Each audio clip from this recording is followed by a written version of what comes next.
مشرق وسطی میں حالات دھماکو ہیں۔ جی ہاں، آپ کو بتا دیں کہ اسرائیل امریکہ اور ایران کے ساتھ جب سے جنگ شروع ہوئی ہے اس کے بعد لگاتار ایک بے چینی کے حالات بنے ہوئے ہیں، لیکن پوری دنیا کے ذہن میں دراصل صرف اور صرف یہی سوال ہے کہ آخر ایران کی طاقت کا راز کیا ہے۔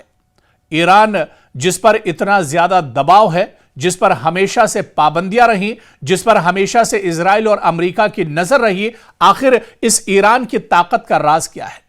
دراصل ایران کی طاقت کا راز کیا ہے، یہی ہم آپ کو بتانے کی کوشش کر رہے ہیں۔ کس طرح سے ایک طرف دنیا کی سپر پاور ہے، ایک طرف اسرائیل جیسی لیٹسٹ اور بڑی طاقت موجود ہے، ٹیکنالوجی موجود ہے اس کے پاس، اور دوسری طرف تنہا ایران ہے، اور ایران جس پر کافی پابندیاں رہیں، جو نہ تو اتنا طاقتور ہے، پھر آخر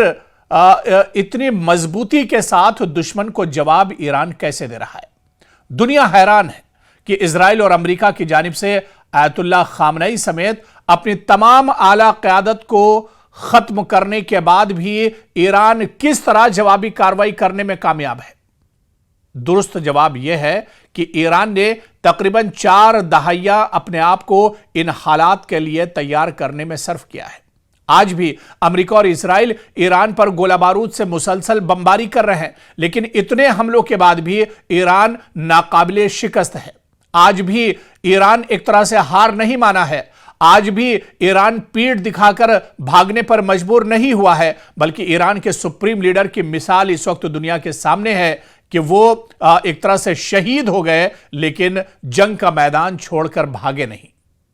اور ایسے میں ایران پوری طاقت سے اپنے دشمنوں پر میزائل داغ رہا ہے، اور انہیں روکنا انتہائی مشکل ثابت ہو رہا ہے۔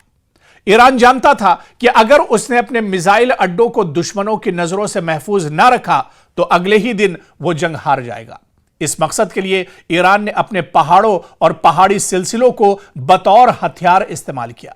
ایران نے مغربی ایران میں زگروس پہاڑی سلسلے میں میزائل شہر بنائے۔ یہ پہاڑی چٹانوں میں کھود کر تعمیر کیے گئے شہر تھے، جن کے نیچے بڑی سرنگیں بنائی گئی تھیں، بڑی بڑی ٹنلز بنائی گئی تھی، اور ان سرنگوں میں مختلف مقامات پر میزائلوں کا بہت بڑا ذخیرہ تعینات تھا۔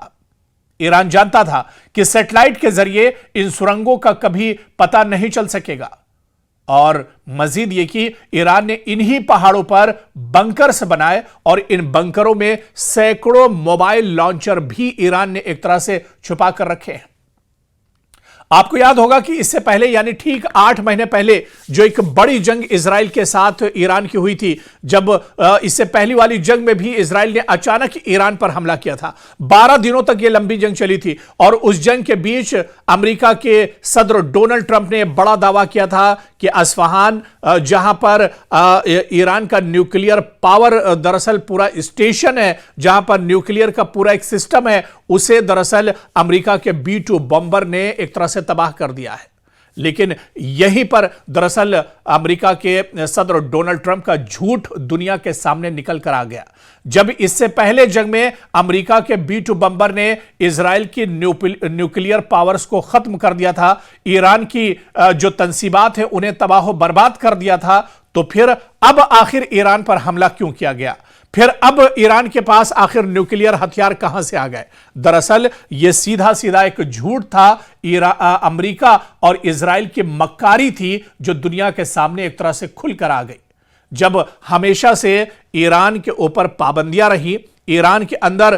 نہ تو اسلحہ اور گولہ بارود ہے، نہ ہی ایران کے پاس کوئی لیٹسٹ فارمولا ہے اسلحے اور ہتھیار بنانے کا، تو آخر ایران نے نیوکلیئر ہتھیار کیسے بنا لیے؟ اور جب اس سے پہلے امریکہ یہ دعویٰ کر چکا ہے، ڈونلڈ ٹرمپ جھوٹ بولنے میں دراصل ماہر ہے، جب اس سے پہلے ڈونلڈ ٹرمپ نے کہا تھا کہ ہم نے ایران کے نیوکلیئر پاور اور اس کے سسٹم کو تباہ و برباد کر دیا ہے، تو پھر آخر اب ایران پر یہ حملہ کیوں ہوا ہے؟